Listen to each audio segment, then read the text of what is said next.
నేను జ్యోతి అప్డేట్స్ చూద్దాం. రాష్ట్ర శాసనసభ మండలి సమావేశాలు ఈవేళ నుంచి ప్రారంభం కానున్నాయి. ఈవేళ ఉదయం 10:30 ప్రారంభం కానున్న సభ 5 రోజుల పాటు జరిగే అవకాశం ఉంది. తొలి రోజు ఉభయ సభల్లోనూ సంతాప తీర్మానాలు ప్రవేశపెడతారు. ఇటీవల మృతి చెందిన ఎమ్మెల్యే మాగంటి గోపీనాథ్పై అసెంబ్లీలో మాజీ ఎమ్మెల్సీ మాగం రంగారెడ్డిపై మండలిలో సంతాప తీర్మానాన్ని ప్రవేశపెట్టి నివాళులర్పిస్తారు. ఈ తీర్మానాలపై చర్చ అనంతరం సమావేశాలు వాయిదా పడతాయి. అసెంబ్లీ మండలిలో వేర్వేరుగా నిర్వహించనున్న బీఏసీ సమావేశాల్లో ఎన్ని రోజుల పాటు సభలను నిర్వహించాలనే దానిపై తుది నిర్ణయం తీసుకుంటారు. డిప్యూటీ స్పీకర్ ఎన్నిక కూడా ఈ సమావేశాల్లోనే నిర్వహించే ఛాన్స్ ఉంది.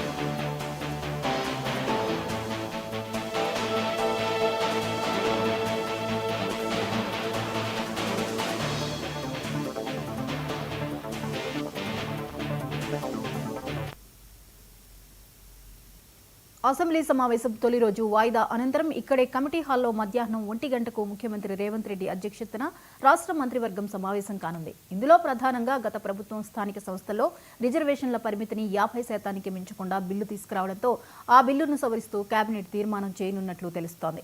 స్థానిక సంస్థల్లో బీసీలకు 42% రిజర్వేషన్లపై జీవో విడుదలకు మంత్రివర్గం ఆమోదం తెలపనున్నట్లు సమాచారం.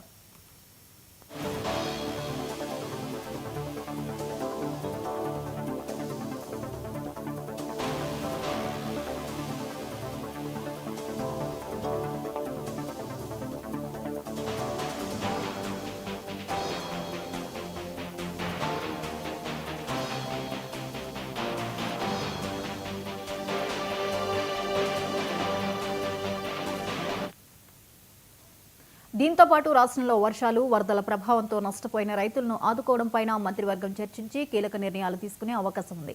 రాష్ట్రంలో పంట నష్టం సహా రహదారులు, ఇతర నష్టాన్ని అంచనా వేసి అవసరమైన ఆర్థిక సాయం చేయాల్సిందిగా కేంద్రాన్ని కోరుతూ కేబినెట్ తీర్మానం చేయనున్నట్లు తెలిసింది.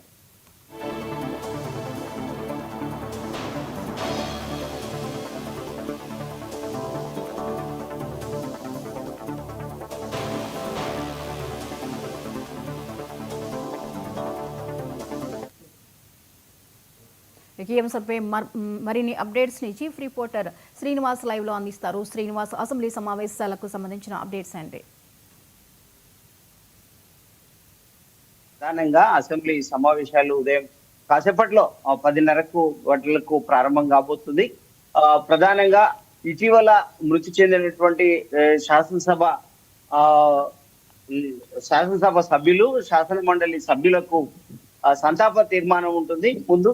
ఆ తర్వాత ఘోష్ కమిషన్ రిపోర్టు అసెంబ్లీలో ప్రవేశపెట్టడం జరుగుతుంది. దీనిపైనే ప్రధానంగా ఈరోజు అసెంబ్లీ జరగనున్న పరిస్థితి. ఏదేమైనప్పటికీ ఘోష్ కమిషన్ ఇచ్చిన రిపోర్టు పైన అందరి రాజకీయ పక్షాలను ఒక చర్చకు పెట్టి వాళ్ళ చర్చ ద్వారా ఏం చెప్తారు, ఎలాంటి సంకేతాలు ఇస్తారు, ఎలాంటి ప్రభుత్వానికి ఎలాంటి సూచనలు ఇస్తారు అనేది ప్రధానంగా చర్చ జరగబోతా ఉంది. దీనికోసమే ప్రత్యేకంగా ఈ అసెంబ్లీ సమావేశాలను ఏర్పాటు చేసినట్టు కూడా తెలుస్తా ఉంది. గతంలోనే కేబినెట్ సమావేశంలో తీర్మానించిన తీర్మానం మేరకు ఈ ప్రత్యేక అసెంబ్లీ సమావేశాలు జరుగుతున్నాయి. ఆ ఘోష్ కమిషన్ రిపోర్టు ఏదైతే వచ్చిందో ఆ ఘోష్ కమిషన్ రిపోర్టును పదే ప్రధాన ప్రతిపక్షం బీఆర్ఎస్ విమర్శిస్తా వస్తోంది. ఈ ఏదైతే ఘోష్ కమిషన్ రిపోర్టు రాజకీయ కక్షతో కూడుకున్నది, అది అవినీతి జరగలేదు కాళేశ్వరంలో అని బీఆర్ఎస్ మొదటి నుంచి వాదిస్తా వస్తా ఉంది. ఇదే అంశంపై బీఆర్ఎస్ పార్టీ హైకోర్టును కూడా ఆశ్రయించడం జరిగింది. ఘోష్ కమిషన్ పై స్టే విధించాలని కూడా చెప్పిన పరిస్థితి. ఈ పరిస్థితిలో ప్రభుత్వం ఇచ్చిన సమాచారంతో ఏకీభవించిన హైకోర్టు స్టే విధించలేదు. ఇప్పటికే హైకోర్టును ఏదైనా అసెంబ్లీలో చర్చించిన తర్వాతే ఘోష్ కమిషన్ రిపోర్టు పై చర్యలు ఉంటాయి తప్ప అప్పటి వరకు చర్యలు తీసుకునే వీలు లేదు అని ఏదైతే ప్రభుత్వం తన వాదన వినిపించిందో ప్రభుత్వ వాదనతో ఏకీభవించిన హైకోర్టు స్టే విధించలేదు. అందులో భాగంగా ఈరోజు ముందస్తు నిర్ణయం కేబినెట్ తీర్మానం మేరకు ఈరోజు ప్రత్యేక అసెంబ్లీ సమావేశాలు జరగబోతున్నాయి. ఘోష్ కమిషన్ రిపోర్ట్ ఇప్పటికే ఒక సమ్మరీ అయితే బయటకు వచ్చిన పరిస్థితి, కానీ పూర్తి నివేదికలో ఏ అంశాలు ఉన్నాయి అనే అది మాత్రం ఇంకా తేలాల్సి ఉంది. ఇది తేలేందుకే ఈ రోజు ఇప్పుడు అసెంబ్లీ వేదికగా నివేదిక పూర్తి స్థాయి నివేదిక బయటికి రానుంది. దానిపై వివిధ రాజకీయ పక్షాల అభిప్రాయాలపై చర్చ జరుగుతా ఉంది, అభిప్రాయాలు తీసుకోవడం జరుగుతుంది, సూచనలు తీసుకోవడం జరుగుతుంది. తదుపరి ఎలాంటి నిర్ణయం తీసుకుంటుంది అనేది ఇక్కడ ఆసక్తికరమైన విషయంగా మనం చెప్పుకోవచ్చు. ఎందుకంటే మా దగ్గర ఆధారాలు ఉన్నాయి, అవి ఒక సంపదగా ఉపయోగపడుతుంది. కాళేశ్వరం అని బీఆర్ఎస్ వాదిస్తా ఉంటే కాళేశ్వరంలో ఖచ్చితంగా అవినీతి జరిగింది, ఘోష్ కమిషన్ నివేదిక దాన్ని నిర్ధారించింది అనేమో ప్రభుత్వం చెప్తున్న పరిస్థితి.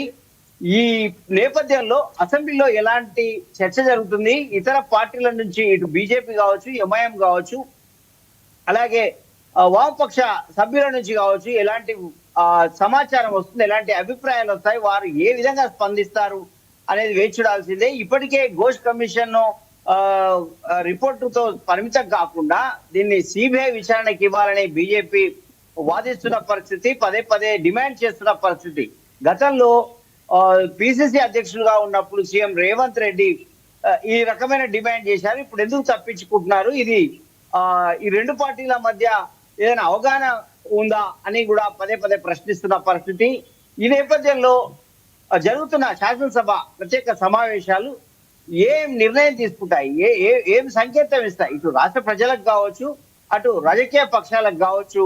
ఇదైతే ఈ చర్చలు మాత్రం ఒక కొత్త కోణం అని చెప్పుకోవచ్చు. ఎందుకంటే గతంలో ఎన్నడూ ఒక కమిషన్ నివేదిక కావచ్చు, ఒక అవినీతి నివేదిక పైన అసెంబ్లీలో చర్చ జరిగిన దాఖలాలు అయితే లేవు.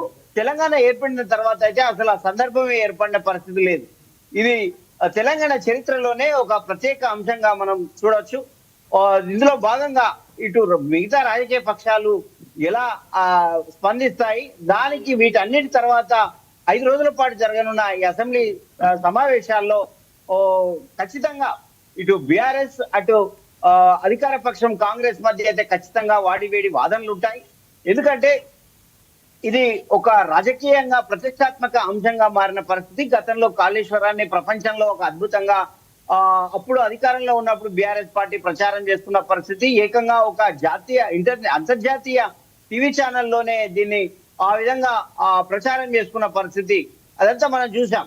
ఆ తర్వాత జరిగిన పరిణామాలతో దాని ప్రతిష్టపై మసకబారిన పరిస్థితి, ప్రతిష్టకి ఒక మచ్చ ఏర్పడిన పరిస్థితి ఈ కుంగిపోవడాలతో దీనిపైన ఎన్డీఎస్ఏ నివేదిక ఇచ్చింది.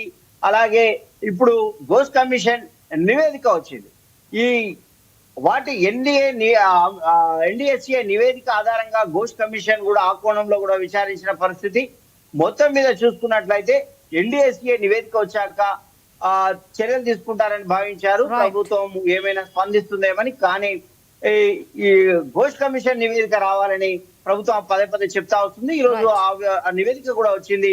దానిపైన చర్చించే అంశం పట్ల సర్వత్రా ఆసక్తి నెలకొన్న పరిస్థితి. మొత్తం మీద ఘోష్ కమిషన్ వివిధ కోణాల్లో ఒక చర్చకైతే ఒక కొత్త చర్చకైతే తెరదీసిన పరిస్థితి. అసలు రైట్, థ్యాంక్ యూ శ్రీనివాస్.